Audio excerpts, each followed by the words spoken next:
And we're back. Shotgun The Aux. Oh! I just crease up every time we do that. It just makes me laugh because it's just so sort of cringy. Do you know what we need? We actually need a sort of introduction catchphrase. No, I think what you've done. Just stick with it, man. And we're back. Yeah, it's fine. It's cool. So, what episode are we on, Aiden? Episode. I was about to say 11, but I know now. It's 10. No, 12. Start again, mate. Start again. Fucking hell. And we're back with episode 12. So yeah. Oh, we should have just kept going on that. But yeah, no. So yeah, we're back. If you haven't noticed, again for a third time. And yeah, so Shotgun The Aux. You can find us on where you're listening now, or any other platform, streaming site, whatever. We are joined by a guest. Hello. Hello, would you like to introduce yourself? I thought you were going to introduce me, but okay. Hello. How formal do I have to be for this? It's cool, man. So yeah, today we're joined by a guest, good friend of mine over from Finland. Finland? Jesus Christ, it's a made-up country. I thought you were going to say Pittsburgh as well. Which it was. Miller in the house. We are joined by Steve Penny, host of the Otherz Podcast. So how are you doing, man? I'm good. How are you doing, boys? Not too bad. Yeah, very well. Thank you very much for coming. Yeah, we managed to actually start recording and eventually. Got there in the end. We did. Because normally we do a bit of an intro and then we get into kind of a topic of discussion but we thought, why not, man? I mean, Steve's staying with me for a couple of nights. Let's just get involved from the outset. So, yeah. So, how long are you in the UK for, Steve? As I'm about to take a drink. Thanks. I've not prepped for this. 4 days. 4 glorious days. Yeah, man. And then back to the snow I go. So what's the weather like? So you're obviously from Finland. What's the weather like there now? Like, it's just snow. Is it snowing all the time? Snow and snow. Yeah. Perpetual snow. Perpetual snow. No, it's snowy a lot of the time, cold a lot of the time. 2 months of glorious summers. No. And that's it. And then it's back to cold and darkness. Thanks for tuning in to Shotgun The Aux. Yeah. Well, this is what I do on my podcast every week. When I speak to someone from someone else, you spend about 20 minutes discussing the weather. Yeah, it's the British thing to do, isn't it? It's either the weather or Brexit, and we're not going to talk about the other. So, yeah. So, man. So, tell us a little bit more about the Otherz Podcast. What it is you talk about. I know it's very niche, and obviously keeping in touch with the kind of the hip hop topic. And I think this is going to be an episode Jake's going to be all over because we're talking about the streetwear aspect as well. So. We'll talk a bit about your podcast and what you do. Yeah, so quite simply, we generally discuss all things the Neptunes, NERD, obviously Pharrell Williams, and everything that kind of ties into that. So each week we look at a certain video related to those guys, discuss the song, the video itself, and then other kind of general stuff that ties in. So again, we look at the streetwear stuff, the kicks, the clothing, so the Adidas stuff from BBC, Human Made, Ice Cream, and other things going on in hip hop and around the scene and things like that as well. So a bit of a mishmash, but yeah, we generally focus on the Neptunes and NERD week to week. Nice one, man. So obviously it's quite like a niche in terms of the artists that you cover, and there's almost like a cult following for that. So how did you get into kind of hip hop generally? Because I know me and you over the years we've been to several gigs and you've gone to a lot of concerts in your time and you've been into hip hop for a long time. So you're implying I'm old. I might be, but I'm as well. So fuck it, I can say it. How did I get into hip hop? I don't really know. I grew up in a house where music was kind of playing all the time, so I've got quite an eclectic interest and like of music, and hip hop was just one of those areas that I eventually got into kind of as a teenager, I guess, around I'm trying to think what songs I actually really got into around kind of the mid-90s when hip hop was kind of really starting to kind of blow up and be a lot more commercial, I guess. And yeah, from then on, I've just been a big hip hop fan. I go to as many gigs as possible. As you said, we've been to a few together. Living in Finland, it gets a bit difficult sometimes, but I try and get to whatever I can and get back here occasionally to see some. Yeah, man, that's pretty cool. So how did it end up being like all around Pharrell and Neptunes and NERD? Like where did that kind of grow from? Probably my crazy fandom. I guess would be the simplest answer. So like since the Neptunes were started producing in the late 90s, early 2000s, I've been a a massive fan, and then really kind of got into NERD when In Search Of came out, which was 2001 I think, and just been kind of following them all those years, and that's kind of grown as I've kind of grown, and I've lived around the world and done lots of different things, and that kind of music has been, as I said to Pharrell last year when I met him. We'll get onto that, man. We can get onto that. We'll chat about that for a while. His music and NERD stuff and Neptune stuff has been the kind of soundtrack to my life. So I can kind of sit there and listen to any I can't speak now, any NERD track. Oh man, that's a mouthful. Yeah, and any Neptunes track, and it evokes a memory. It evokes when I maybe lived in London, or when I lived in Australia, or when I did something in particular. So it all kind of means something to me. And then over the years, my son is now very much into music and liking hip hop and stuff, and obviously therefore is a de facto NERD and Pharrell fan and stuff. So that kind of keeps it, I guess, fresh to a certain extent. I get to teach him stuff about about music and about clothes and kicks and all these kinds of things as well. So it kind of it carries on from there. Passes on, yeah. Yeah. Question. Was the Rex and Effect Rump Shaker, was that the first kind of Neptunes bit of work? Or one of the first? Yeah, so they didn't produce anything on there, but Pharrell wrote, was it somebody's verse on there? Right, okay. That was, I think, their first kind of official writing credit. Because obviously that went on to sample the Jay-Z Show Me What You Got, that, I don't know what instrument it was. Yeah. Oh yeah, that one. Yeah. I'll tell you what. That one. The official instrument. Yeah, the official. But no, cool. Yeah. Well, I was just going to go on from there. Streetwear wise, Bape and all of that is any other streetwear like you're kind of into. No. Honest answer. Well, yeah, it's one of these things that many years ago, I'd buy anything and everything that was kind of popular in terms of streetwear. Now, as I'm a bit older, I pick and choose a lot more, and I tend to go back to old classics. I spend a lot of my time trying to kind of find kind of grails of BBC and Ice Cream.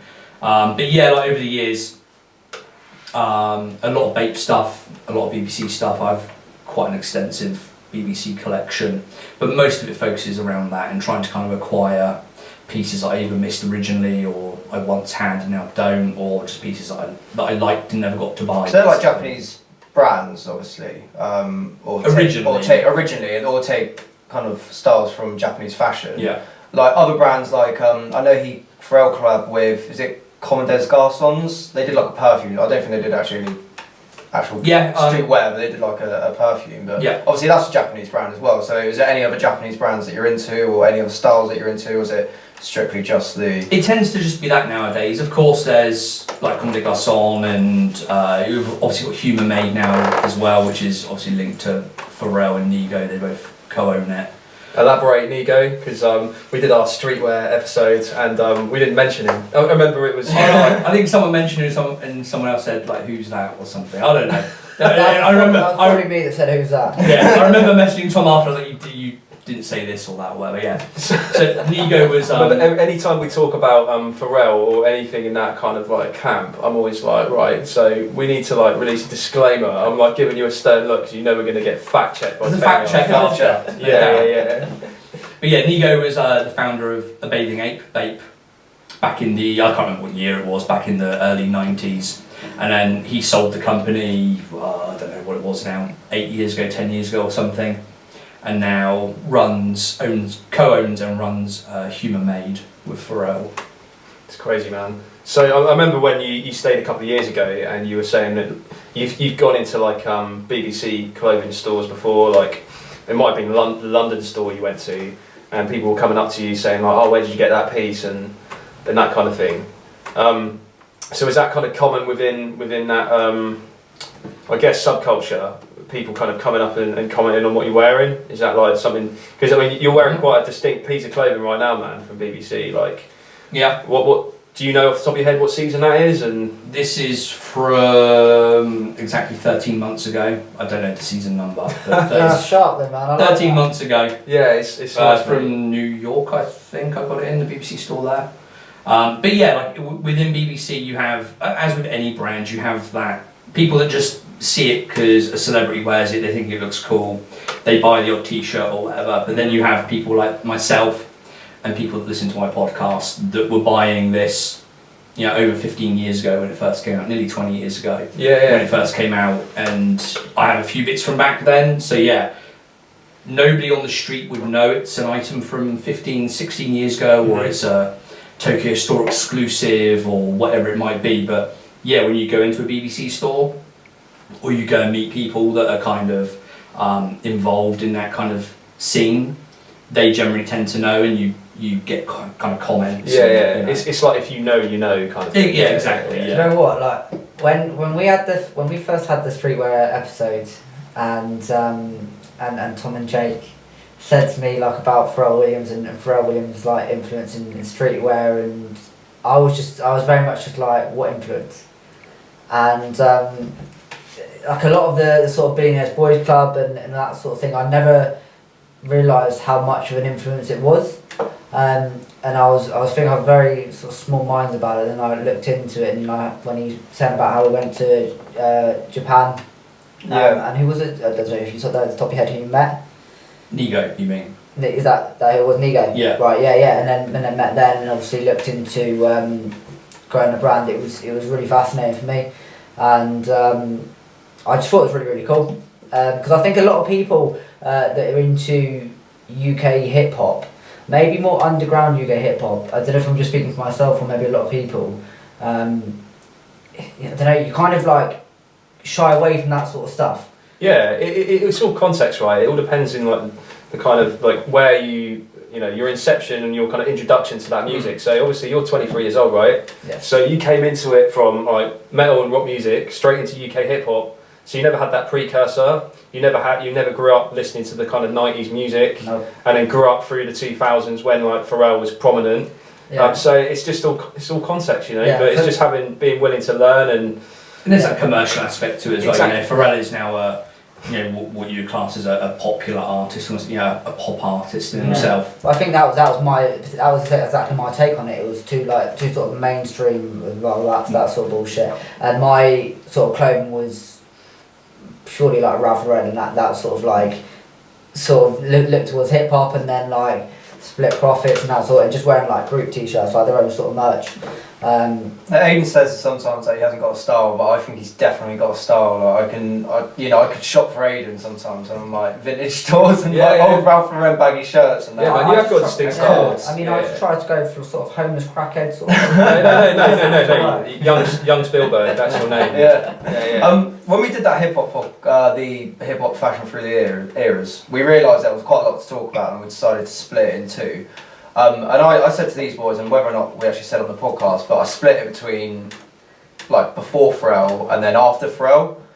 Like, what's your stance on that? Do you think like Pharrell had like, because I think he kind of came in towards, you know, sort of the back end of the 90s, early 2000s, and he introduced this kind of like Japanese influence, and it gave birth to your Kanye polo shirts and Louis Vuitton backpacks or whatever, and just kind of that like pop of colour almost. And shine away from the baggy hoodies, baggy jeans of what you would obviously picture hip hop in the 90s being. So, you know, what's your stance on that? You know, would you agree that was kind of a good place to kind of split the two?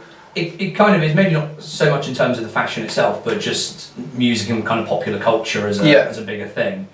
And yeah, if you look at Pharrell as an example, you know, the influence he's had is, you know, like you were saying, you may not be aware of it from the outside if you don't follow that kind of commercial hip hop and stuff that's going on in popular culture quite so closely. You look at more the underground stuff. But you know, you sort of think within 5 years of his own clothing label coming out, selling out everywhere, people queuing around the block for stuff like they do for Supreme stuff now, basically. He's designing for like Louis Vuitton. He's doing stuff that just you can't buy for love nor money. Well, I think I don't know how long ago this was, and you would probably be able to tell me. But you know G Star, Is he got anything to do with them? Like, He's a shareholder. He's a shareholder in them. So I was just kind of looking up this earlier actually, and he did like a jean collaboration, I think. And these are like the most funkiest jeans I've ever seen in my life. So they take styles from kind of different. So there's one called the Bumblebee Poison Frog print. So just to check. So if you're on Google, what do you Google to look at these jeans? So the collab's called the Elwood X25 G Star. So this yeah. So if you have a look at that, and these are like, so as you see, this frog print here, and then on a pair of trousers. Oh mate, I thought you were showing me I thought you sent me jeans and then showed me a picture of a frog. No. Mate, So it's almost like a newt or something, isn't it? Or a salamander. Yeah. It's like real mad colours, but you know, like a McCaw print on a pair of jeans, and like these are just some. I really like these ones. I think they're. Explain what you're seeing, Jake. What I'm seeing is like a kind of Chinese kind of inspired pair of blue jeans with like these kind of white kind of Chinese kind of marks on them. But yeah, like. Yeah, the last couple of years, mental. Big bold prints have been the thing. Is that quite a recent collaboration, this one then? Yeah, that's from about 2 years ago. So he did another collaboration before that, a few years prior, where the kind of theme was around recycling plastic. So I think even with the newest collaboration, all of the jeans and all the clothing is made from recycled plastic that they get from the ocean or from. Oh, I saw an interview actually with him talking about that. Yeah. So that's kind of what they're doing with G Star. They're trying to become a, what's the word? Sustainable company. Yeah. That's good though. That sort of stuff sells. Yeah, That's brand image sells. Because Adidas have done a lot with those Parley collaborations where they make the Ultra Boosts out of recycled plastics from like sea basically, and then like make these Ultra Boosts with them, which are like really like cool like designs on them, but it's all from like recycled stuff. Yeah, and that's the stuff G Star's trying to do in general now. I think the Pharrell collaboration was the first one they did, where they started developing that technology to actually build the jeans and use the materials. And now, they had this big bold kind of print one. I think there were 25 different like crocodile print and like all sorts. Yeah, and some of them are kind of trousers and not jeans specific. Yeah. Some are jeans. And that kind of big bold print thing was the thing to do a couple of years ago. So I spoke to someone a while back who talked about the process of that, and obviously it has the Pharrell name on it, like all these kind of big collaborations do. What they tend to do is just they have researchers that go out, find interesting prints, things that are cool, put them all in a big book, put them in front of him for half an hour, and he says yes, no, yes, no, yes, no to whatever he likes. And then they kind of start working from there. Nice. The actual kind of celebrity side of being involved isn't. Yeah, it's not as hands-on, I guess. It's not as hands-on as you'd imagine, More as a kind of like consultant, executive consultant. Exactly, The man to go to. But he does have, the final say in if something isn't correct, then he, or not to his liking, then he will say no to it. His clothing aside though, man, I want to know what skin products that guy's using, man. He hasn't aged a day, has he? You've got some in your bathroom. Was it Keel? No, he used it's not mine, it's my missus's. I use it. I would, but it costs like 50 quid a tub or something. He used to use I daren't touch it. Cetaphil. Okay. Which I think you've got in your bathroom there. I remember a story intimate peek behind the curtain. With Shotgun The Aux. I remember there's an interview. He's done numerous interviews about this sort of thing. Yeah, like Naomi Campbell recommended it to him. Yeah. So he used Cetaphil for a lot of years. Now he uses something else. Can't remember what it is. He's not bathing in the blood of virgins. Then I don't know. You never know. I don't live in LA. I'm not that close to him. So mate, obviously, tell us a bit about your co-host Dave, and he's known as King of Creamz on Instagram, isn't he? And tell us a little bit about your trip over the Queens to meet him. Yeah. Shout out Dave Travis, King of Creamz, Creamz with a Z, just like the Otherz. That's what all the cool kids do now. So he's obviously a big Pharrell fan as well. He's a DJ and stuff, owns his own company. But he is known for having the largest Pharrell-related sneaker collection in the world. So that is... That's all the human races and all. It's everything. That's going back, starting with the ice cream. Well, before ice cream, in fact. There was NERD Nike Dunks. You got his Instagram. Yeah, King of Creamz. King of Creamz on Instagram. Tom, King of Creamz with a Z. With a Z. So he has every shoe, even the rarest of rares. he's got rid of a few bits recently, but yeah, he has literally thousands of pairs. This is, yeah, like I say, the Dunks before Ice Creamz, all the kind of Adidas collaborations over the years, so the shell toes, the super colours, the jacquard stuff they did, all the human race stuff at the moment, the tennis hues, every variant you can imagine. He has literally every colourway of every shoe. He's even given in away multiple sizes. He's a generous chap. Got any size 8s and throw them away. You say multiple sizes. What's the reason for the multiple sizes? Because different sizes are different value. Yeah, they're just, Is that what it's down to then? if you look at like the Ice Creamz, you know, some of the rarer ones are only 100 released. So if you're a collector, you pick up as many pairs as you can. Yeah. Because Is it for resale or literally just collecting? just for him collecting, I know he has shifted a few pairs recently because I think Because they're worth a fucking fortune. well, not so much now, but they do hold a decent value. But, but I know he did have 5 different locations he was having to store them at because there were so many. These, for example. What are they, Jake? So these are just a kind of cream and gold colourway of the NMD Pharrell collab on a popular kind of sneaker website based in America, New York, Stadium Goods. Right. I don't know if you've ever watched the videos of like certain celebs go sneaker shopping with Complex magazine. I believe they go to Stadium Goods store in New York. Yeah, they do. Yeah. Yeah. So these shoes, they've got them in 2 sizes, 7.5 and a 9, and they are on here for $10,000. Man, and that's just retail price. Well, that's not that's the resale price. Resale price. I mean, these people are making hefty profits, like because these are retailing at what, 150, I'm guessing. Oh, sorry. So I thought that was actually direct from the. Oh no. This is like a resale sneaker site. Oh, okay. Standard NMD's retail at like about 250, I think, in pounds. Yeah. Seeing as I'm here talking pounds. But yeah, a lot of them, like those ones, are, I think those were Chinese exclusives, friend and families. They do quite a few friend and family exclusives. They've done a few NERD exclusives over the last year or so. So yeah, they resell for silly money at times. So mate, elaborate a little bit more about your trip to New York, to Queens, what you did there, because man, your Instagram was popping for those few days. I was just like, what the fuck? I had a phone call from you at one point, and I'll let you talk about that as well. And I was, I know you had a good time, man. Yeah, I just went out there obviously to see Dave. We've been doing the podcast for a while and talking a lot, and we wanted to kind of meet up and stuff, and I want to go back to New York. I've not been there for quite a while. So yeah, went over and we hung out, and I just thought it'd be a week of just hanging out. We'd swing by the BBC store. We had like some meetings with the guys at BBC and I Am Other, which is Pharrell's company, to talk about possible things we could do with the podcast and whatnot. But we got to hang out with Dave. Dave's childhood friend is someone you're a fan of, Action Bronson. So we got to loiter around Action Bronson's old house where his mother still lives.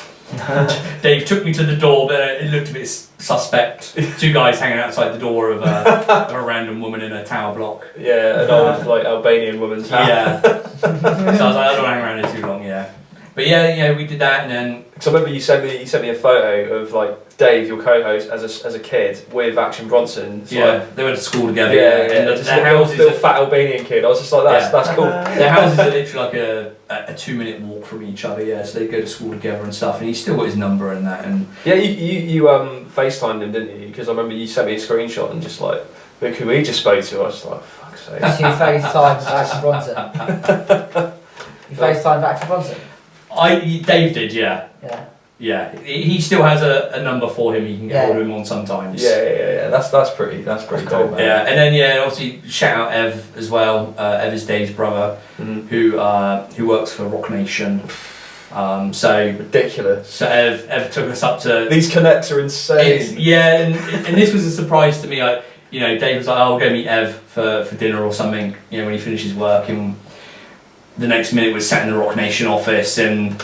I'm just outside Jay-Z's personal office next to a Basquiat, which is probably worth $10-12 million. And then we're getting a guided tour around the Tidal office and around all the ROC Nation office, and just crazy. So what does he do there for ROC Nation? Or are you allowed to say? Ev does a lot of their social media stuff. Yeah, he does hits for him. For legal reasons, I'm joking. Allegedly, that's what you would say. Yeah, allegedly. He does all those like social media stuff, videography stuff. He's Fabulous's personal photographer. So if you follow Fabulous on Instagram, any images you see of Fabulous are probably taken by Ev. And he does all the photo shoots for Paper Planes, their clothing company. So yeah, he's very involved in basically anything photography or video that they do as a company. That's very cool. You met Jay-Z's mum as well, didn't you? I swear no, his sister. His sister, that's it. Again, another random connection. We were sat there in the that's so crazy. In the office waiting for Ev, and then Dave says to me, "There's Mickey, and I'm like, "Who?" And he's like, "Jay's sister," because his sister and his mum kind of run the company from the New York office still. And I was like, "Oh, okay, cool." And he's like, "Oh, you know," and he told Ev, he said like, "Ev, like Mickey just came in," and I was like, "Yeah, come and meet her." Like Ev goes to lunch with her like most days. So yeah, we got to go and meet her and say hello briefly. We don't talk about Jay-Z enough on the podcast, and I think now's a good time to kick that off because Jay-Z and Pharrell, like they've done a lot. Like, a lot. You know, I've got an endless list here of just tracks I could kind of think of, starting with like Excuse Me Miss, which he featured on, which is on Pharrell's album, I believe. Jay's album, yeah. Allure. Yeah, Front End, which I love Jay-Z's verse, I said that before. So like a massive like. Yeah, it goes back a long way. There's still stuff coming up. I know they're working on stuff at the moment. I think you obviously had stuff off the last Carter album as well. A couple of tracks on there. Yeah. And again, I talked about it on one of my podcasts recently. Something I didn't actually know until I was digging around, but the classic Clips album, Hell Have No Fury, was actually all the beats were made for Jay. It was meant to be a Jay album, and he'd signed off on it from what I understand, and he was going to write to every beat that was there. And then, I guess label reasons, there's always label issues when you come into a project such as that. But they didn't end up picking it up, and it went to the clip. All the beats went to the Clips, and they used it. But that would have been great album though, man. It's a classic hip hop album, yeah. And just thinking about what those tracks would be like if Jay was rhyming over them is crazy. Yeah, I guess it's one of those things where you'll just never know. Like the idea is probably, it could even be better than it actually is. It could have been, yeah, but I think it never got to the stage where they kind of recorded anything for it. So it's not even as if there's any demos lurking around anywhere or anything. Do you think Clips are ever regrouped? Because I know Mal's like quite like religious now, and obviously Pusha T smashing it. I mean, Daytona was probably up there with one of my albums of last year. Brilliant album. Push is killing everything, not just his albums, but the sneakers. There's another pair coming out soon. Can you elaborate a little bit on that? Because I don't really know much about his clothing side of things. Yeah, so like back in the day they had Play Clothes, which is still going, which is like a streetwear brand. Not kind of high end or anything, just fairly sort of generic, but some nice designs. But then Push has a deal with Adidas. He just re-signed recently for something like $5 million or something. Wow. And they've had a few releases so far. But yeah, there's a pair coming out soon. I can't remember what the name of them is. So using Daytona and Pusha T is a bit of a segue, and we've talked about this before. We want to get you on to talk about your opinion on Kanye's season. Do you know what? I was going to ask you that. I was going to speak to you about that actually, because you crack on. But I was going to say about, because I was listening to the latest episode of your podcast, and you were talking about obviously Kanye just sort of pumping out new stuff, and do you think it's coming to a point where there's just too much, that it's not sort of there's not sort of as much of a demand for it anymore? Because like you were saying, like it was cool when you were saying about trains coming out every sort of so often. You'd be happy to pump out that sort of money because it's only every so often, but now it's every few months, and you can't get away with spending a few £100 every few months on. You're talking about like Yeezys and stuff, rather than like so you're talking about. Well, yes, we can talk Yeezys first and then after. In terms of Yeezys and stuff, I mentioned this in the last podcast. It's not just the Kanye stuff, the Yeezys, it's the Adidas stuff, it's everything at the moment. The bubble hasn't necessarily burst, but things are plateauing a little bit. The hype is kind of dying off a little bit around sneaker culture. I think it peaked maybe 2 or 3 years ago, and it's kind of been plateauing off a little bit, which is why with the Adidas stuff, especially, Adidas are really pushing to cash in on these big names that they've signed up. So the Yeezys, and then the Pharrell stuff. You look at the Pharrell stuff, and you look at the packs that are coming out with the NMDs. There's 4 different sneakers in each pack, and there's a new pack every kind of few months. Although we've not had anything recently, there is another one coming soon. And why do you think that bubble sort of burst? I think because Adidas pushed it too much. Just oversaturation, I guess? To a certain extent, yeah. And I think popular culture is changing slightly. The way we kind of consume a lot of these things via social media and stuff is changing slightly. Dynamics are changing, so. And I guess even like the resale market too, like people, and I know your opinion on a lot of this kind of like flipping of clothes and stuff like that. Obviously there is a demand for it, and we've talked about this before. So there's like a distinct difference between anyone can spend, if they've got the money, anyone can spend money on like a garment, say like a Supreme garment or whatever, but then it almost takes away that kind of authenticity in terms of the demand of a true fan or a collector. Do you hear what I'm saying? So what without kind of keep it as diplomatic as you want, or you can like let us have it with both barrels, man. What are your views on flipping clothes and that resale market? I've got friends, people that are part of the community that listen to my podcast that do it, that openly do it, that say, yeah, I buy this stuff and I'm going to resell it tomorrow, basically.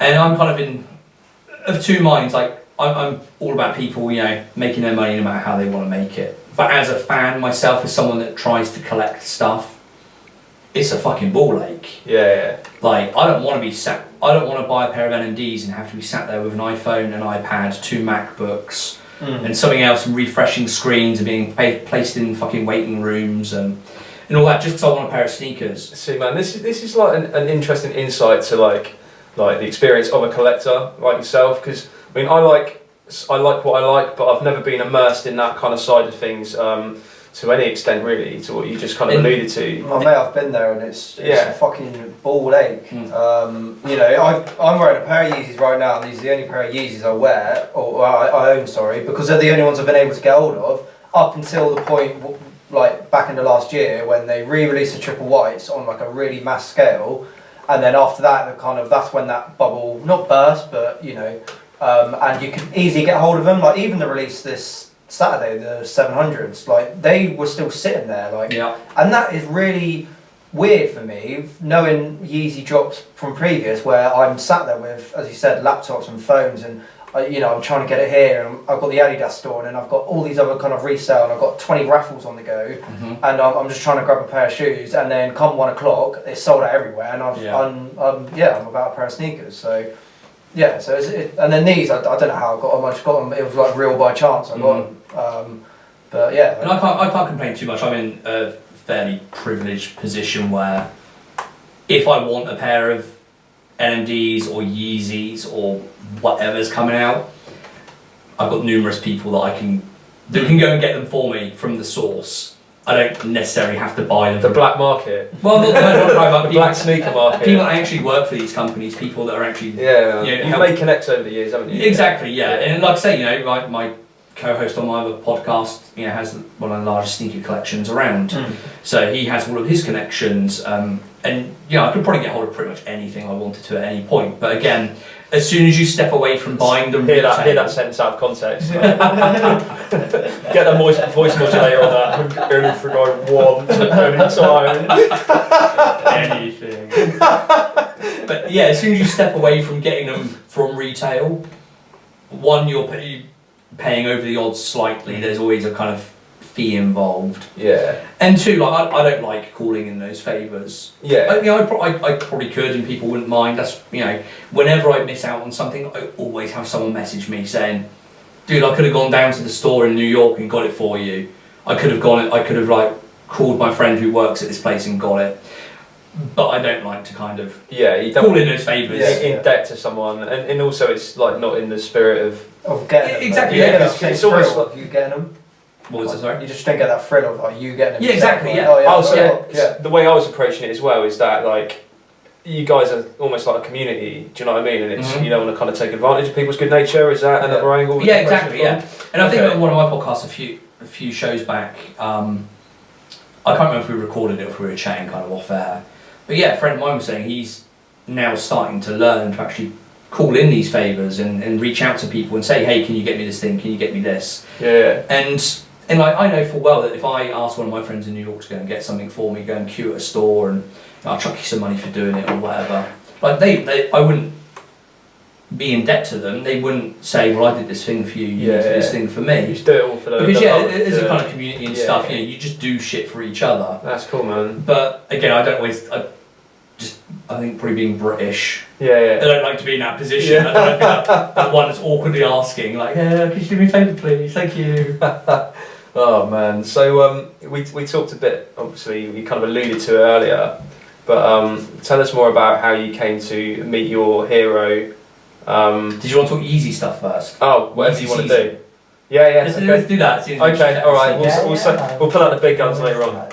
Yeah, I just, in terms of the albums and stuff, I know you guys chatted about it previously on another earlier episode, but yeah, I think epic in terms of the Kanye album and the Kids See Ghosts album.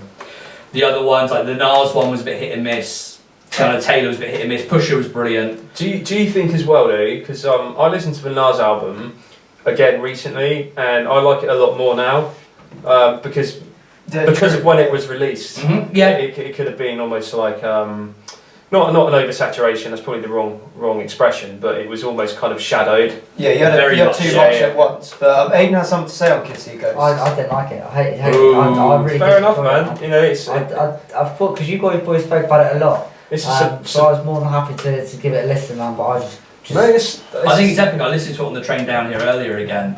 Listened to it on the flight yesterday coming over. I would agree with epic. Yeah, I can see like that. That's a good word to use for it because it's a huge album, and the sounds and everything that goes into it, the samples, whatever, the lyrics and everything. It's an epic album, but in terms of just essentially my taste. I can appreciate it, but I just didn't do it for you. Yeah, and then totally fair enough, it goes man. back to sort of my only like of Kanye is that first two albums.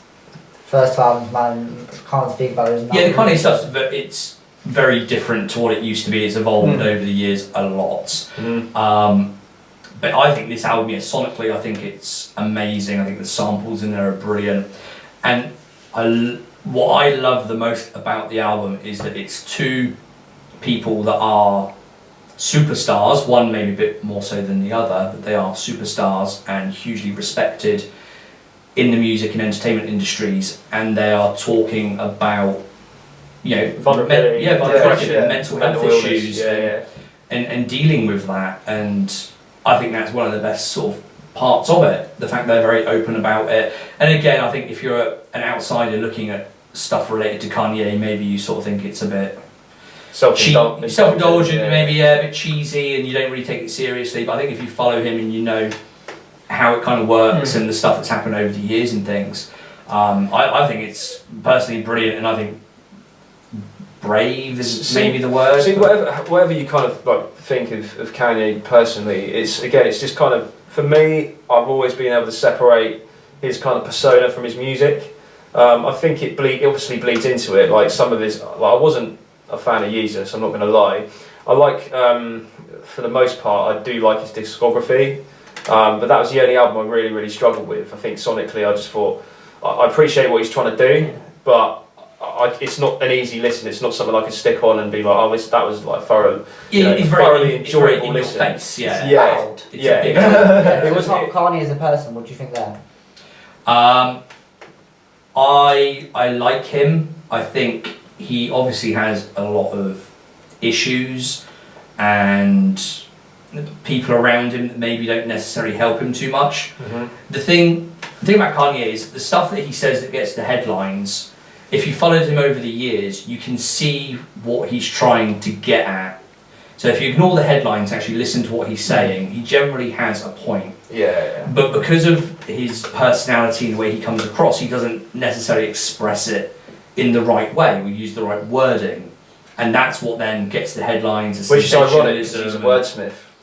Yeah, so it's a South Park reference. Sorry. It's like when he is sort of speaking and he's like a gay fish. Sort of speaking more like interview wise, it is sort of more of like an explosion of emotions, really. Yeah, and exactly. Then it sort of plucks apart, and then it's just it depends what mood you get. It's all exactly, and it makes a big difference. And in this kind of information age, everything's clickbaity. Everything is to kind of generate hyperbole or like, it's just bullshit, really. And to your point, if you've got like a creative type who is you point a camera at him and he's passionate about something, and you catch him in the wrong moment, it's all documented, and then show it out of context to the world.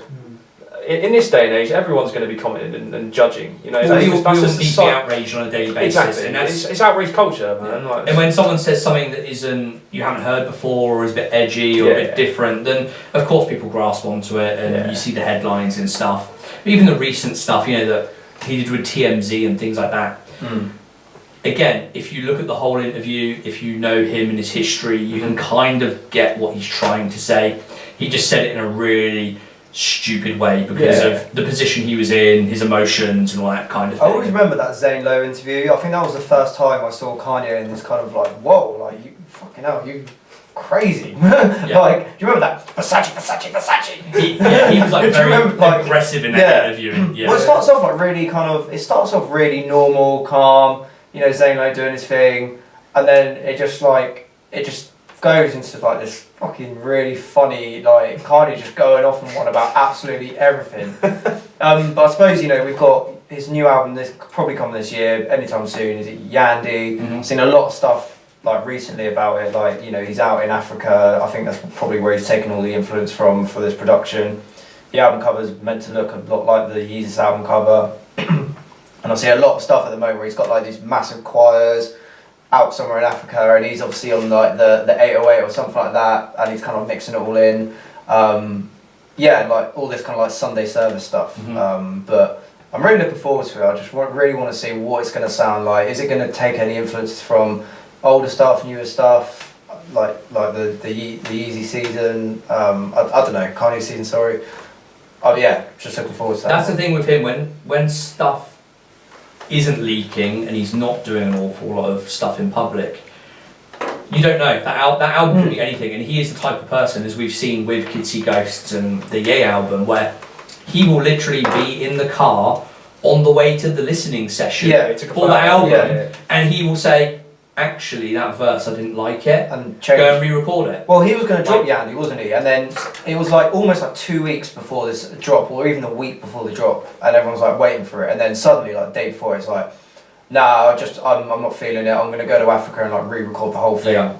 And it was like, well, wait now. And then, it'll come in like the next month. He's impulsive because exactly. He's a perfectionist and impulsive, which isn't always a good mix. Bit of a contrast occasionally. But I mean, it works if you're artistic, I guess, and it generates some quite creative content. But I mean, on the way to the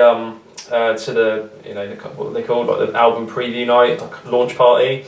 He took a photo of the Ye cover, didn't he? Like the mountain range. I thought that was quite. He just kind of put. And used it, It just looked like Microsoft Paint over it or something. Well, even the album artwork for all that whole season. If you think of, obviously I love the Kids See Ghosts one. I say this all the time. I just love the whole Japanese. I'm getting that blown up soon. Yeah. I bought with Tom brought the vinyl. I bought the vinyl just so I can, I love it. But like the Daytona was Whitney Houston's bathroom. After like a coke binge or whatever. Yeah. Because didn't Kanye West? Kanye paid. Is it like 60,000 or something, or 600,000 for the rights to use the photo for the Daytona cover? Yeah. And didn't like Whitney Houston's estate like try to sue it? Yeah. But I mean, it's Kanye, just like his samples. He doesn't really. He'll just deal with the aftermath. Yeah. Going back to fashion, are you a fan of, or have you been following much of Virgil Abloh? Yeah, Virgil. Do you think that's going to be a more of a there's going to be a massive boost, and that's going to be sort of the new, Billionaire Boys Club, that sort of thing? Virgil's in a great position with Off-White and LV. And I've got a Virgil anecdote I can give you in a minute as well. I think I can tell you it. Maybe not. You might have to cut it after. I can tell you it, then I'll check. Yeah, just go for it. But I think with the LV job, which is absolutely brilliant for the culture for LV. LV were doing great stuff anyway. But having Virgil there, I think, is brilliant. But now that he's moving some of his kind of creative energy into LV, and LV obviously being the brand they are, will demand massively from him. You know, he's still doing DJ gigs, but as part of his LV contract, you know, he has to stop that next year, I think. He's obviously had to move to Paris, and they will want more and more from him. I think that will mean that Off-White stuff will become more and more limited, although it is already very limited. I think it will become more limited, and that will create more of a demand, and we will see more queues, more reselling, more everything else around Off-White. But I think with Virgil still being very involved in it, which he is, I think the designs and everything around it will only get better and better. That's good though. And having the likes of LV and people from that business backing him up as well, and him learning from that, which I know he's doing. Just to elaborate, we're talking about Louis Vuitton, not Louis Victoria. Yeah. Sorry, when you first said it, I was a bit but you know, also I really enjoyed about your podcast recently. What when we was talking about our streetwear, because I'm a massive, I really like brands like Gucci, Burberry, and that sort of thing. And you were saying how obviously there was a sort of streetwear era, and now it's coming up very much into you know, like Gucci and releasing their own sort of trainers, and people going for those. You know. So, in your opinion, what do you think because streetwear goes in like waves, really, doesn't it? What do you think the future of streetwear holds in the next few years? I think streetwear now at the moment, and probably for the foreseeable future, defines everything. It has done since the mid to late 90s. You look at like rappers in the 90s who started wearing like the Ralph Lauren stuff, the Tommy Hilfiger stuff. Those brands were publicly coming out and saying they don't want to be associated with rap music and with hip hop because of this kind of tarnished image, or what they thought would be a tarnished image. Until they realised it would be a commodity. Yeah, and now Ralph Lauren, and Hilfiger, although they still do their own stuff, Hilfiger especially is just all streetwear based. You look at all the Hilfiger releases at the moment, it's all streetwear based. They take everything from streetwear culture.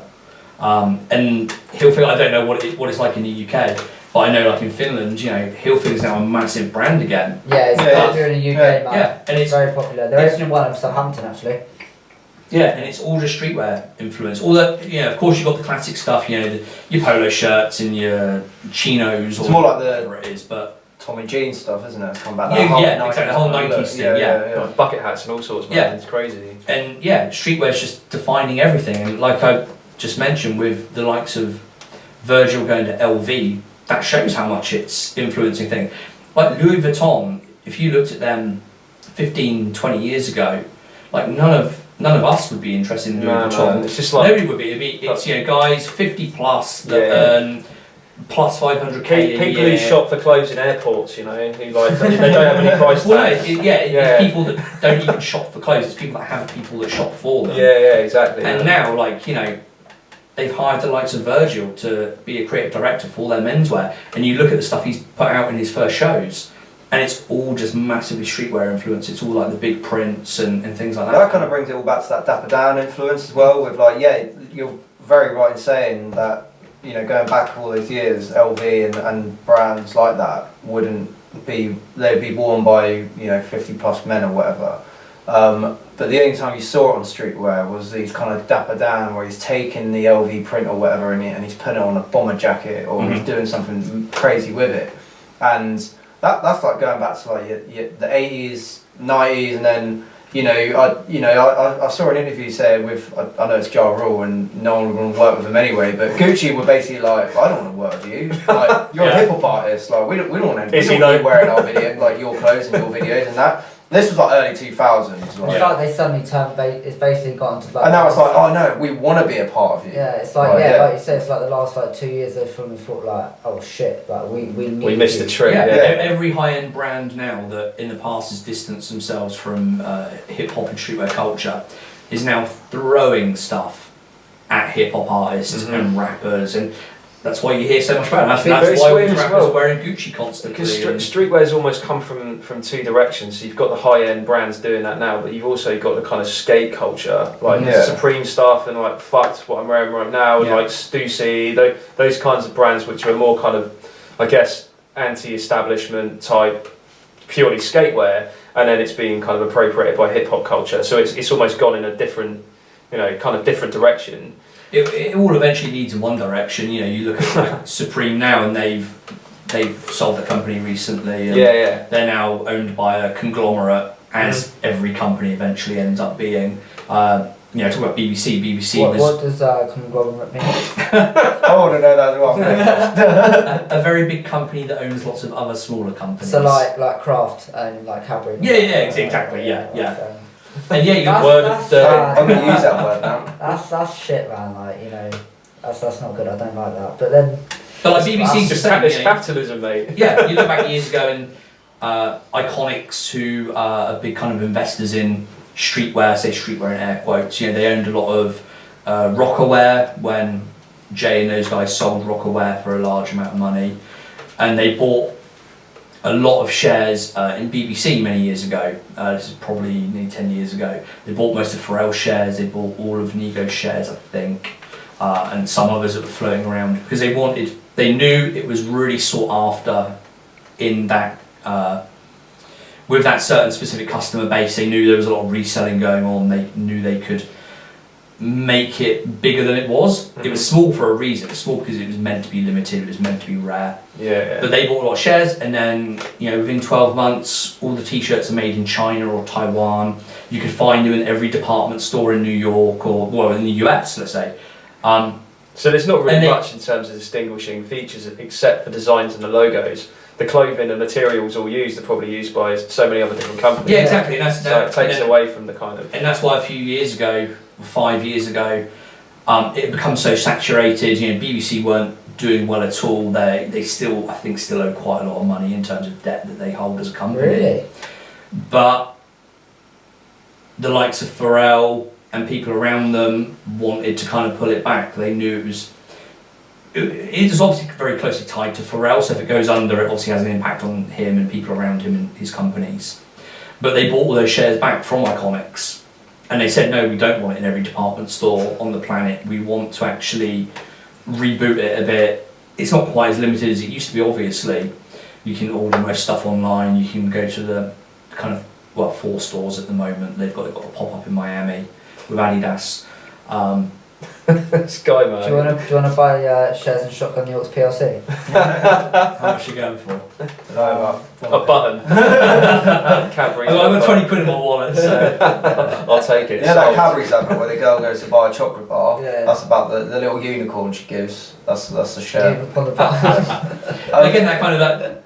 Just reminds me of that episode of The Simpsons where Bill Gates buys out Homer's computer company and he just smashes up his table and snaps his pencils. But yeah, just kind of finish that point. Those shares were bought back from Iconics because big up Simpsons. The people involved knew where streetwear was heading, and they knew that it was influencing more stuff. They knew that people in the streetwear industry were making moves, as Virgil did. Do you want to hear some bad news? I don't know if this is true or not, but I read something the other day that this year on Nike Air Max Day they're not actually releasing any shoes, which they do, and I don't know how to take it. They were going to release this that pack I was telling you about where designers from all around the world kind of designed a pair of Nikes, and they went to the competition, and the winners kind of got to release their shoe. That was meant to release on Air Max Day, and then a really hyped version of like the Soul. That the Soul Air Max 97s were going to drop, and now they're like, oh no, Nike are not going to release any shoes on Air Max Day. I can't tell if that's like a really genius approach or it's a really all stupid marketing. one. It's all marketing. A terrible operating model if it's. They plan. Nike and Adidas and the bigger companies, they're planning 5 years out. They've known for a long time if they're not going to drop something. Nike's on the rise. Adidas had its point, like where it was like that was the big brand, and Nike's obviously before that, but Nike's come like full swing back round again now, and it's like now that's swoosh. the one. It's the swoosh. Swooshed back round. I was in Nike Town yesterday, and it has a launch party for something. There's some DJ in there, but I haven't bought any Nike stuff. I wear like Air Max 90s as my daily shoes, like to work and just out and about. But yeah, like for me, I've just been buying Adidas for years and years because of all the people they've just been throwing money at and all the collaborations.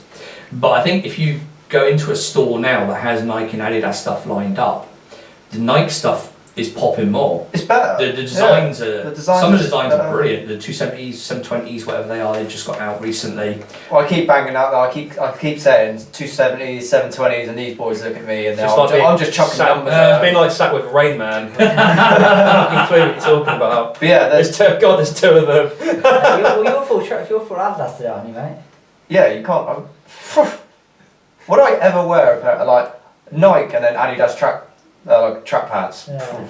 God, you know, the most grief I've arrest got, me now. in the last however many years of like following NERD and doing the podcast and all that, the most grief I've got from anybody, and I got quite a lot of grief from the community, was last year when I met Pharrell, and it was at a festival. Is it time? It's time now. Well, it's time. I can get down in a sec, but yeah, the most grief I got was because I took a photo with him, and I'm wearing a pair of Nike Air Max in it, and the amount of messages I got saying, "Oh my god, how could you meet Pharrell and not wear a pair of like ice creams or at least a pair of Adidas that he's like bought out recently?" It was just ridiculous. So how did that come about, man? Maybe this will explain why you didn't wear the Adidas. Well, no, I didn't in didn't. advance. I didn't wear the Adidas. I got messed up feet, and I wanted to be comfortable at a festival for the day. That's the only reason. So how did it come about? Yeah, I'll try and keep it as short as I can.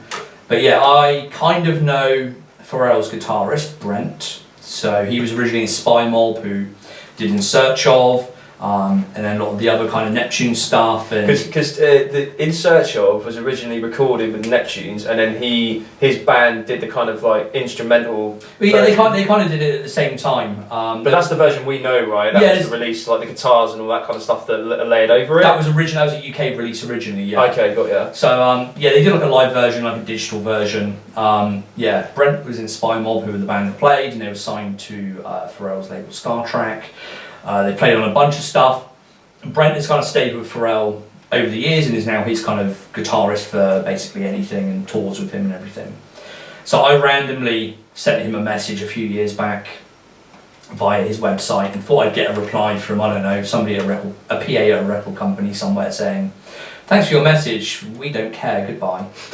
But I actually got an email direct back from Brent saying, "Yeah, I'd love to like jump on your podcast, do an interview or something." And we got on really well, and we've kind of kept in touch and all that kind of stuff.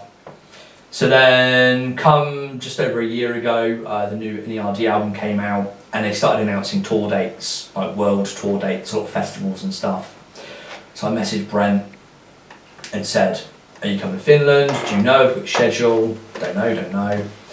And eventually, they announced a date that was in Finland, not in Helsinki, but a couple of hours away, basically, at one of the big festivals they do. So I messaged him and was like, "Okay, can we meet up? Can we do something?" He was like down for that, and then very kindly he offered to get us tickets. So he was like, "I'll get you some passes for you and the kid and for the girlfriend." We were like, "Oh, brilliant! That's amazing." We went up there, between that point as well, I was harassing Pharrell's project manager to see if I could get some kind of interview. She diplomatically and politely eventually said, like, no, he basically flies in, flies out. Yeah. We don't have time for people like you. But bless her, she was polite enough to say, "Oh, well, I'll speak to Chad and Shay's managers." Mm-hmm. They're obviously the other two. It's interesting to hear that they're like independently managed. Yeah, they all have different managers and stuff. They all have their own kind of separate things going on as well when there's no NERD stuff happening.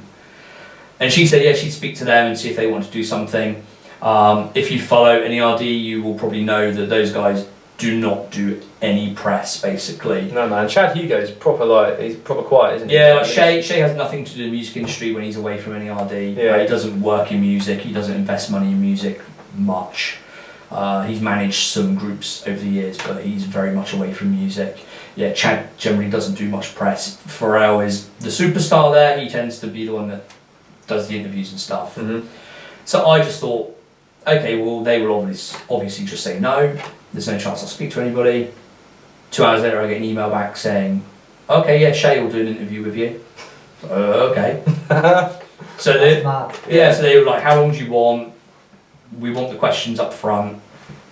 What's it going to be about, etc., etc. So there's some negotiation going on in terms of how long I could get and how it would work, and and what I could and couldn't ask. So yeah, we ended up going to the festival. Well, doing the interview with Shay beforehand. I was actually in the same hotel that Shay was in. The people at the hotel thought I was with the band because somebody had mentioned something. Head to toe in BBC. Just well, yeah, and I was like, oh, I'm here to, I'm doing some stuff with Shay, and they were like, oh yeah, like we know, yeah. And they gave me like a big free conference room and stuff to like set up in. It was very bizarre. So that's mad. So you get to this hotel, right, and you've got to set up and everything to record a podcast there. Yeah, well, he's in the same hotel, but he's just landed. Yeah. So he doesn't want to do it in person. They're like, yeah, Skype only or phone only, basically. So he's on the top floor of the hotel. I'm downstairs in the conference room. Yeah. But with everything kind of set up to record. Yeah. So yeah, we did it over Skype from 6 floors away, which was strange. fucking mad. Yeah. But yeah, we got to the end of the interview, and I just said, yeah, look, kind of really cheeky, can I get like a photo with you for the podcast, for the website and stuff? And he was like, yeah, of course you can. Like, I'm not going to say no. I said, okay, great. I said, I'm in the same hotel. Can I meet you somewhere? Outside your door. Yeah, exactly. Yeah. Hey, do you want to give me your room number? I come see you. I don't know. Like, do you want to meet somewhere? Do you want to do it now, later? Like, whatever fits you, basically. Exactly the same flat floors in between you guys. Yeah. And yeah, floor 3, right in the middle, neutral ground. But yeah, he was like, oh, but I'll see you at the show later, won't I? And I was like, well, yeah, we're going, but Brent's only got us like VIP tickets, so I don't know if that means we can get somewhere to meet you, or we'll have to meet Brent and he may have to do something, I don't know. And yeah, Shay was just like, yeah, we're not having that. As soon as I'm off this call, I'll message the relevant person, and we'll upgrade the passes. You get like artist passes, basically. Ridiculous. I was like, okay, this is a bit silly, but fair enough. And then yeah, we got off the call. 20 minutes later, the tour manager rings and says, okay, we've had a message from Shay and we're meant to be giving you artist passes. What we can do is all the passes are at the venue at the festival. So we're going to send one of Pharrell's personal security over to the venue to get them for you. They'll bring them back into the city, and then someone will come and meet you to give them to you. I was like, no. Nobody's doing anything for me. Nobody's going to travel somewhere and get things for me, or no, we'll just go there and we'll sort it out. You should own it, man. I didn't want to push it. I was already pushing things. And it was, what time's my limo arriving? Exactly. Can I jump in the tour bus with you guys and come over? Yeah. Can I have the police escort that Pharrell had? Which he did. Mad. So yeah, we ended up going to the festival. Again, people at the festival thought we were with the band. Obviously not being Finnish myself, they just think, oh, it's a foreign person, he's probably with them. Must be a rock star. So yeah, it kind of was like that. So like the head of, I think the guy that was like head of artist liaison or something, head of artist management, personally came and met us off of the ferry, because you have to get a ferry over there, and then took us all round backstage, take us to the artist area, and we get there and we meet Brent, and he's like, oh, I'll take you in, you can meet like some of the bands and everything, and some of the dancers and stuff will be there, so like Meta will be there and people like that. And I was like, oh, this is great, it's like meet the band and this is amazing, get to network, I might be able to get them on the podcast, brilliant. That's how we were last Friday night. It's all about networking, that's all it is. So yeah, we go in, we're in the artist area, I meet a few random people, a few of the dancers, a few of the band, etc, etc. And as we're stood there talking to Brent, my son kind of pulls my arm and he's like, Daddy, look, Shay's over there. And I'm like, well, what? So I sort of look over and Shay's on kind of the other side of the little special NERD area that they've got. And he's kind of looking over at me and he doesn't look that happy. And I'm like, oh shit, he's woken up and he did not like that interview. Oh, I'm in trouble now. Oh shit. And he's like, yo, Steve, come over. And I'm like, oh my god, he's actually talking to me, he knows it's me. How is this happening? Were you wearing that orange jumper at the time? I wasn't actually, no. But he's probably, who's that confused white boy wandering around with like, with a kid. He must have known. So we go over and he's like holding a piece of paper. And the piece of paper he's holding is actually a picture that my son drew for them, and we left at the reception to kind of pass on to them. And he's going round the backstage area showing people the picture that my son drew of them. That's nuts, man. And I'm like, oh my god, this is crazy. So yeah, we say hello, and he's just like really, really nice, really down to earth, so friendly, and we're chatting away, and then I get another like pull on my arm, and my son's like, Dad, look, Pharrell's over there. And I look up, And they've each got their own kind of little, it's like one of those big moving containers that they've got as like a dressing room each. And Pharrell's inside his, he's on the phone and he's kind of pacing backwards and forwards. I'm like, oh my God, I'm within like 50 yards of Pharrell. This is amazing. I can see him right there. Great. Well, I've seen him like 14 times live. But he's actually there and I haven't paid to like, you know, be here to see him. He's just there doing his stuff. And then Shay kind of notices that. And Pharrell kind of just happens to get off the phone at that point. And Shay looks over and says, yo, P, like, come over. And Pharrell just kind of comes out and walks over and is stood in front of me. And I don't quite know what to say or what's going on. And it's all a bit kind of fuzzy from there. You know, Shay's like, this is Pessy, and here's a picture he drew of us. And Pharrell, how surreal is that? And Pharrell's like, oh my God, it's like, oh, it's a great picture, thank you so much, and shakes Pessy's hand. They shared it on Instagram, didn't they? They did, yeah. Shout out to them for sharing it. Shay did, NERD did, yeah. That's fucking great. Yeah. And then Shay says, yeah, this is like Shay's there introducing me to him. And Shay's like, yeah, this is Steve. Like, I did an interview with him earlier. He's got a podcast about us. They talk about like NERD and Neptunes and stuff. And Pharrell was like, oh, it's so nice to meet you. And he starts, sort of saying thank you to me. He's like, thank you for like talking about us and, spreading our word and the music and all this kind of stuff. And I think my mouth was just on the kind of floor at that point. Just fangirling out. Yeah, exactly. And then I kind of got that opportunity to speak to him, and I was like, no, thank you, because your music means so much to me and to my son and to my family, and it's the soundtrack to my kind of adult life, and there's so many people around the world. There's kind of community that kind of follows you, and at that point I started to sort of choke up a little bit, I think, and I noticed my voice go a little bit, and I was like, oh shit, I better shut up now. I don't want to be the guy that cries in front of Pharrell, I mean, this guy, I mean, super fan. You got like a tattoo as well, haven't you? I have like an NERD. Yeah, have you got a photo with him? Did you get a photo with him? Yeah. I haven't actually seen the photo. We'll have to post it. I'll dig it out in a minute, yeah. But again, like he was like, oh, I've got to go because I've got like another call I need to be on. And I was like, do you mind if I just get a photo? Is that okay? Like, I'm sorry to ask. And he was just like, don't be stupid, of course. So yeah, he goes and takes a picture of my son, and then like with me, and just really humble, really gracious, really nice. Everyone there was, to be fair. And then we bumped into Chad later on backstage. We were just kind of wandering around trying to find a place to go and watch the show, and Chad's there and all the dancers are there, and I'm like, oh no, Chad, I love you. I'm a big fan of you as well.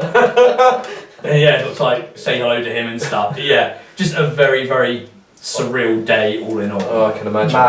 Madness. So it's just like podcast. Pharrell completed it, mate. Like, what else have we got to do? Well, that's Pharrell. You got Shay on your podcast. That's the thing. Like 8 episodes in, I think it was 8. Yeah, we had Shay on there. It's like we're pretty much hitting the peak. It's like you get Chad, you get Pharrell, and we're done. We're out. You can't just completed it. Yeah. So that's why we haven't got Wu-Tang on yet. So we're just kind of working our way up. We don't want to go to the top and then go down. Aiden was messaging them all. He was just like harassing. Mate, for the right price, I reckon you get them on a plane over here. I think if you could pay off part of those tax bills they've got, they do pretty much anything. Oh, says the man that saw Jizza perform the other night, and that was. Thing is, I've seen Jizza perform a few times, and I mean, obviously, Liquid Soul was an amazing album, very talented rapper. He's a fucking legend, man. But not the most charismatic in terms of performing. Not at all. But then, bear in mind, he's 52 now. But it works because his flow is so kind of laid back as well. Yeah. It kind of works, but like when I saw him the other night, was it just Liquid Souls he did? No, he did some like Beneath the Surface stuff and then some Wu-Tang stuff as well. Yeah. But he mixed it up a little bit. Not enough Beneath the Surface for my liking. I think it's an underrated album. Yeah, it's a good album, man. But he had like 2 guys with him and a DJ. The DJ fucked up a few times. One of his boys is just on the side of the stage on his phone. Obviously, he's like his social media guy, but was just obviously texting people. Yeah. And then his hype man that was with him was just like so uninterested. It was just like, you do get that. I mean, when I saw him, I think the last time was in Bournemouth like a few years back, and he did Liquid Swords, but he just came out. He didn't really. I think he shouted out, ODB or something like that. Did like a little tribute to him. He did a lot of ODB in this show actually. But besides that, he just kind of turned up, did it, and left. It wasn't, there was no kind of airs and graces. It was just very much like, there you go. But I kind of respected that. But you know what you're getting with him. He's very. To be fair, like this show, he was pretty good at the end. He he said thank, and then he just stood there for like 10 minutes, shaking hands and high fiving everyone that was like cool. at the front. I like that, man. And he also did a part where they did some Wu-Tang stuff, and he was like, "Oh, who knows the parts to this song?" And he got a few people up on stage to like do the ODB parts, the Method Man parts, and stuff like that, which is kind of quite amusing. Don't fuck up. It was one. Some people putting their hands up, and he was like, "Do you actually know the words?" And then they were like, "Actually, no." And then Why would you do that? And then one guy got up on stage and he missed the cue and bottled it and got booed off. It was horrible. It's back to the old days, mate. Yeah. Like an MOP gig or something, you just get beaten up. Like it's Helsinki, so that's never gonna happen. But they'll just stand and be really passive aggressive, no doubt. And that's what they were. Yeah, just like a few like ooh, woo, and that was it. Yeah. So just because I really want to know now. What do you want to know? What was the Virgil Abloh? Yeah. What was that anecdote? The Virgil anecdote. Again, I'll check if this can stay in or not. I'm not sure. So yeah, I mentioned earlier Dave, King of Creamz. Virgil actually messaged Dave on Instagram. This was like a year ago, just over a year ago or something, asking for a specific pair of ice creams. So a pair of ice creams where there were only 150 released, one of the collect versions, I think it was. So just remind me again, Dave. King of Creamz. So that's his co-host. Right. Yeah. Cool. With the obscene sneaker collection. I know King. So at some point, Virgil has said, "I need to get this pair of ice creams because I love them and I don't have them." And somebody has said to him, like, "Oh, there's a guy who's a collector who has them." So Virgil's actually like DM'd him on Instagram and said, "Hey, I've heard you got this like mad collection. Can you hook me up with this pair of shoes?" Dave, being Dave, never looks at his DMs. So I think weeks went by, maybe a couple of months, before he happened to check his DMs. Playing it cool. Yeah, and he was just literally flicking through and saw something with a tick and was like, "Oh, there's somebody verified messaging me. I'll check who it is." And it's fucking Virgil. And I think... Oh my days. I think this was like a couple of weeks before Virgil, or maybe a month or two before Virgil signed the LV deal, so they obviously knew what was going on at the time. So yeah, so Dave replies back and is like, "Oh, sorry, I missed your message. Like, do you still need them? I can get you a pair, basically." And obviously, when someone like that asks you for a pair, you don't charge them resale price. You charge them. Push your luck, but they can afford it. Yeah, they can. you charge them a fair price because Yeah. you never know what they might ask for or do in the future. True. So he got him a pair of the rarest ice creams you can get in the size that Virgil needed and wanted. Virgil was very appreciative and sent him some Off-White samples, so completely unreleased stuff from Off-White. Sent him some like sneakers and some bags and belts and accessories and stuff like that. And then a couple of days ago I was talking to Dave about the Something in the Water festival that's coming up in Virginia, Pharrell's festival. We were talking about like whether I was going to try and go or not. And, yeah, there's a lot of us that wanted to go but can't. And yeah, Dave's just like out the blue, "Oh yeah, Virgil sent me some VIP tickets." And I'm like, what Virgil, he's like, "Yeah, I've been in touch with him again, and he sent me some tickets As you for it." do. As you do, yeah, exactly. Yeah. So it's like, and to get the shoes to Virgil as well, it wasn't like he sticks them in a box and posts them. He goes and meets Virgil in like New York City, and he's got pictures with him and hangs out with him. And Virgil was with one of the Kardashian lot, or one of the Jenners, whatever. I don't know what the fuck they are. Those bunch. But he was with one of the young, attractive ones, whoever they are, the female ones. And yeah, and just like casually. That reference is lost on me, but. Oh, Caitlin's the dad that had the sex change. Oh, okay, sorry, yeah. Is that Bruce? Yeah, Bruce yeah, Jenner. yeah, Bruce, yeah. Don't dead name, mate. So I'm joking. What's the etiquette here? Oh, fuck But no. There is none. It's unregulated. I think Say what you want. By the way, we're fine with that. Like, if you want to do that, that's not a problem. I think it was Kylie Jenner he was with. She's the one with like the most Instagram followers or something. She's the one that yeah. she's just recently like youngest self-made billionaire. Yeah, he was with her. Yeah, he was with her, and Dave goes in and doesn't even recognise her.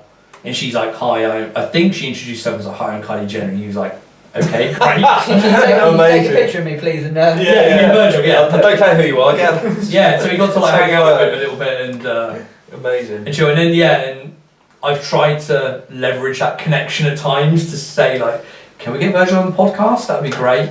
Yeah. It's not going to work. But then Virgil is in Finland for a festival later this year, so I'm gonna if you maybe try my luck again. So you're gonna use Dave as like a I think conduit it then? suits Shotgun The Aux a bit. Yeah. No, Competition. So going on to that then, is there a hip hop scene in Finland, or is it just kind of foreign artists coming and performing there? Yeah, it's a mixed bag. So Finland's one of those places where when there's a big tour, not a lot of artists will come because of taxation and things like that. But we get a steady flow of OK artists over there, so it's not too bad. In terms of like the Finnish hip hop scene, it's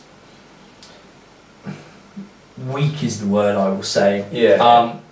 It's predominantly white middle class people of my kind of age, and I'm in my mid-30s. And it's very cheesy and stereotypical. It's people that grew up in the 90s that thought, I want to be a rapper, but they're kind of white and middle class, have no kind of credibility about them, but kind of still make songs and bang songs out. And the problem is with Finland, this is where I shit on Finland as I do in every podcast I appear on. I love Finland really, but podcasts bring out the worst in me. But it's with the kind of demographic in Finland, and it's a small country and not a big population, no matter what kind of shit you put out, if it is a bit different and a bit edgy, it sells. So all of these kind of hip hop artists that I cringe at, people love. They sell out arenas and they sell out shows and and there are some decent credible artists over there. There really are, but a lot of them are just very, very mediocre. Do they rap in Finnish? Generally Finnish, Yeah, alright, okay. Yeah, you don't tend to get many Finnish artists doing it in English. Because we had a guest on a few weeks back, Mo Sick, and he lived in Norway for a year and a half. And he was talking about like the Norwegian scene over there. He said for the most part they do rap in Norwegian. But there's one guy called like Ivan Avenue. He's really dope, man. But he raps in an English he raps in English, but he has like an American twang. Almost like reminds me a bit of like Blue. It's like a cross with like a Mac Miller or something like that. But his music's really good. But they still wear the American influences on their sleeve. But that's very apparent. And it's so good though. That area in general, if you walk around Helsinki, you'll see a lot of people still wearing like 90s hip hop stuff. Like even like FUBU and NYC and stuff like that. FUBU hasn't aged well, has it? No, it hasn't at all. And they're wearing it in a non-ironic way as well. Jake started grinning because he told me the other day that he's going to buy something from FUBU. But FUBU is making a comeback. What was it called? I see a lot of that in Finland as well, but again in a non-ironic sense. Like there's still a lot of people wearing like the big baggy jeans, and like I said, I went to Jizza the other day, and I said to my girlfriend, it's like going back to 1995. It was cringeworthy at times. Yeah, if you know me, the baggy jeans are definitely a no-no. My jeans are the complete opposite. Skinny stretches, isn't it? But they are. Because obviously you moved over there like originally on your own to be with your son, right? So you kind of like immersed yourself in kind of blogging, podcasting. You did that video, Happy in Helsinki as well, which has like a Pharrell thing to that, and I'll ask you about that in a minute. But you kind of got involved interviewing a few artists as well. I know you interviewed Yellow Wolf. Fucking hell, fuck that up, Yellow Wolf, man. So how did that come about? Because I rate Yellow Wolf. I think he's a really good lyricist. Obviously, he was signed. Is he still signed to Shady Records? How did that happen? Again, I saw he was kind of coming over, and I had my own website where I was kind of blogging, superhelsinki.com for those that want to read it. And actually, I think back then it was like stephenpenny.com or something. I don't think it had a Helsinki name. Really, just stephenpenny.com. No one was doing anything for that, but like when some of these artists come over, there's always an opportunity, because again we don't have that big population. There isn't a lot of media and press around artists like that. So I just randomly messaged a few people at the label. So Universal have offices in Finland. So I just messaged some people there randomly. They sent me off to somewhere else, and then someone else. And eventually someone was like, yeah, if you want to do an interview, yeah, come along, yeah. So yeah, like me and a guy that was helping me do the video turned up. He was doing like 3 or 4 interviews, I think. And it was the last stop on his kind of world tour. And yeah, we just got to sit down and ask him all sorts of stuff. And again, with it being like the last date on the tour, he said to me beforehand, like, yeah, I'm just looking forward to getting home. I've been working home for like nearly a year and a half or something. So I thought, this ain't going to make a great interview. He doesn't want to be here. He wants to finish the show and fuck off back home. But he was actually really nice, really engaging. I tried to ask him, as I tend to do in interviews, try to ask him a few kind of offbeat kind of questions, stuff that like, you know, all the other people aren't going to be asking him. And he seemed to like really enjoy this kind of questions. What's your favourite sandwich? Yeah. Oh man, the taxi journey on the way. So just to go off on a bit of a tangent. So we all went out to Verb T Lewis Parker gig on Friday night in Bournemouth. And the taxi drive down, man, was so funny. Like the inane questions being asked of the poor taxi driver from these boys. I think one of which was like, would you rather have fingers as long as legs or legs as long as fingers? Oh no. It was so basically, it started with Jake saying, Jake just fucking. Can I make notes because I want to ask these to the next person? Jake plucked about nowhere and goes, if you had it, what was it? Well, it's so. How many taxi drivers get asked the 2 famous tip questions of, like, how long you been on for, or you know, when does your shift finish, or whatever? Have you been busy tonight? Are you going to be busy tonight? You know, typical taxi questions. So I just go in now with, and they seem to really love it. What's your favourite sandwich? And they Jake's like got taxi drivers sussed out now. Like, I've got them sussed. Completed it. So he's like, chicken. Next question. Yeah, he asked. Normally taxi drivers are like, oh no man, I don't know. I'm like, come on mate, just give me a sandwich. He's like, oh, I don't know. Come on, just give me a sandwich. But they sound like they're like suffering, Jake. Like, they've got them in like pain or something. Yeah, I've got them in a corner, like, just fucking tell me your favourite sandwich. You know, Gavin and Stacey, where the vicar's trying to get the favourite sandwich in the church. Yeah. But anyway, he was just like straight away. He's like, chicken. I was like, right. It got well weird after that. And then after that, Aiden chirped up. It degenerated. This is what I miss about England, because if I'd said that to somebody in a taxi in Finland, they'd probably kick me out. They'd think I was mentally ill and they'd kick me out to the curb. Well, I mean, that's incidental. Would you rather have dick for fingers or fingers for dick? And he was like multiple finger dicks. Sorry, I don't know, man, that was after like a lot of beer and a lot of gin, man. Yeah. Welcome to Shotgun The Aux, mate. That was a tangent, and now we'll just come back to where we originally were. No, and then actually, I think it was something about something to the taxi driver and Jake in the back. No. Would you rather? This was the funniest one. Would you rather fuck a goat and no one know about it, or would you rather not fuck a goat but everyone think that you fucked a goat? Does this stay in the podcast? Oh yeah, 100%. Yeah, brilliant. Yeah, we don't edit this stuff out. What was it? Would you rather sit on a cake and eat a dick, or sit on a dick and eat a cake? That's what we think. I mean, it should. Anyway, but we digress massively. Yeah. So back to the kind of the kind of, you know, the Finnish hip hop scene. I know you've seen a lot of artists over the years in Finland, various festivals. Because you went to Tech 9 a couple of weeks ago, didn't you? Mm-hmm. So I remember texting you like just off the bat one day and said, "Oh, how you doing, man? Much on for the weekend?" And I think, or it might have been you, just messaged me randomly and just said, "Oh, I'm debating whether or not to go see Tech 9 tonight." I'm like, definitely go. Like, he'll put on a good set. Like, strange music, man. Like him and Chris Calico. Really kind of, you know, you're going to get a lively show. And I remember you showed me some footage afterwards and it looked really, really dope. So how was that? I'd never seen him live. So I didn't, and I haven't really seen much of his live stuff in general anyway, so I didn't really know what to expect. Mm-hmm. And the problem, again, shit on Finland time. This is one of the big problems in Finland. We don't get many artists, but when we do get them, the prices are astronomical. So, you know, I paid, €45 a ticket, I think, to see him. So it's like £40. Yeah. You know, I'd expect that over here to be like a 15-20 quid show, you know. Yeah. So you pay them really over the odds, so you've actually got to really like an artist to want to go and see them, which is why I was a bit on the fence.